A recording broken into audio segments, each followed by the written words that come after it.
एक वॉशरूम था, एक टॉयलेट था, इतना ही था हमारा घर। उसके अंदर 2 चेयर थे, अगर कोई प्रभु का दास आ जाए तो उन्हें बिठाने के लिए, और बाकी सारा मैट था, एक छोटा सा ड्रम था, इतना ही था। मेरे पापा प्रचार करते थे, मेरी मम्मी और मेरा भाई, हम तीनों मिलके सुनते थे, हम ही इसे ऑफरिंग डालते थे और बाद में वही ऑफरिंग मेरे पापा ले लेते थे। तो यही चलता था हमारे पूरे सर्विस में। कई कई दिन, कई कई महीने हमारे चर्च में कोई नहीं होता था, खाना भी नहीं होता था। एक दिन मेरी माँ ने कहा मंडे मार्केट चलेंगे। मंडे मार्केट रात के 11 बजे तक चलता है। जो तो मेरे दोस्त जो दिल्ली से आते हैं उन्हें पता है मंडे मार्केट के बारे में। तो 9 बज गए, मैंने कवर ववर तैयार कर दिया, 5-5 किलो का कवर तैयार कर लिया मैंने, और तैयार करके मैंने बिल्कुल रखा हुआ है। मैंने कहा मम्मी चले, मम्मी ने कहा नहीं रुक जा। 9:30 हो गए, मैंने कहा चले, मम्मी ने कहा रुक जा। 10 हो गए, 10:30 हो गए, 11 होने वाले थे, मैंने कहा मम्मी चले, उसने कहा रुक जा अभी तेरे को बताऊंगी मैं। 11 खत्म हो गया, मैंने सारा पन्नी लिया, मैंने कहीं पे रख दिया सर, रख दिया। मैंने कहा तुम जाने की जरूरत नहीं है, 11 बज गए करके।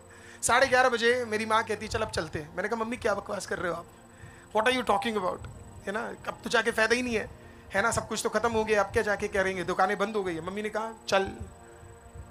मैं चला गया चुपचाप पन्नी वन्नी लेके।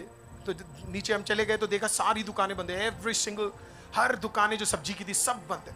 बहुत सारी दुकानें लगती है, 100 से ज्यादा सब्जी की दुकानें लगती है, सब बंद है। मैंने कहा मम्मी देख, मैंने आपको कहा था ना सारी दुकानें बंद हो चुकी है, आपको पहले जाना चाहिए था। मम्मी कहती रुक जा रुक जा रुक जा।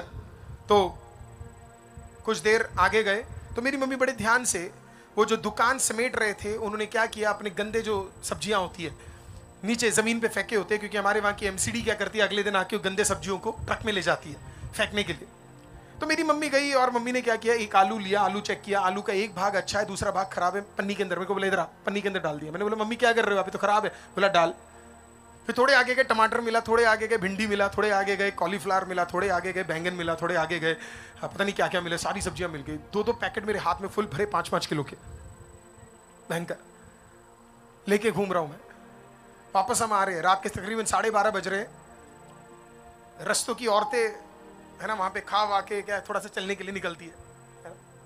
तो निकलने के बाद मेरी मम्मी से पूछा, अरे बहन जी क्या ये सड़े सड़े खाना लेके आप जा रहे हो, ये किसके लिए है। मेरे फादर और मदर का एक उसूल है, अपने घर की परिस्थिति किसी को मत बताओ, खुदा को पता है वो काफी है। हालेलुया। तो बहनों ने पूछा, अरे क्या कर रहे हो, ये सड़े हुए खाने कौन लेके जाता है, किसके लिए। मेरी माँ ने कहा घर में कुत्ते। मैं मम्मी को देख रहा, कुत्ते, मैंने कहा कुत्ते। मैं देखा तो अब औरतें भाई, मैं सारी लुधियाना की अच्छी है, ठीक है, हाँ ये वहां की बात है। हालेलुया। वहां भी सवाल पूछा, इतने सारी सब्जी ना, कितने कुत्ते आपके घर में। बोला 3-3 है। तब मैं समझ गया किसके बारे में बातचीत हो रही है। पापा, मैं, मेरा भाई।